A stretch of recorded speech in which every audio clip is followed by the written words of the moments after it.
অনেক জরিপে জামাত এগিয়ে। কিছু সাম্প্রতিক জরিপে জামাতের জনপ্রিয়তা বাড়ছে বলে আলোচনা চলছে।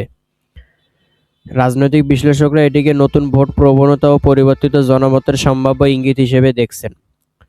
বিশেষজ্ঞদের মতে সামাজিক যোগাযোগ মাধ্যম সক্রিয়তা ও মাঠ পর্যায়ে প্রচারণা অনেক ভোটারের আগ্রহ বাড়াতে পারে, তবে জরিপ ফলাফল সবসময় চূড়ান্ত বাস্তবতা প্রতিফলিত করে না। তরুণ ভোটারদের মধ্যে রাজনৈতিক সচেতনতা বৃদ্ধি নতুন সমীকরণ তৈরি করছে। বিভিন্ন দলই উন্নয়ন, স্বচ্ছতা ও কর্মসংস্থান ইস্যু সামনে এনে সমর্থন পাওয়ার চেষ্টা করছে।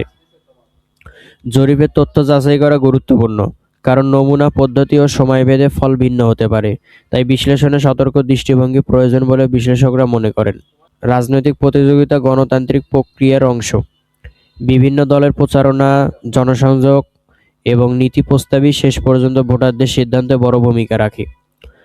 ভোটারদের সচেতন অংশগ্রহণই গণতন্ত্রের শক্তি। নিরপেক্ষ তথ্য যাচাই করে মত গঠন করা ভবিষ্যৎ রাজনৈতিক স্থিতিশীলতা ও সুপ্রশাসনের জন্য গুরুত্বপূর্ণ বলে বিশ্লেষকরা বলছেন।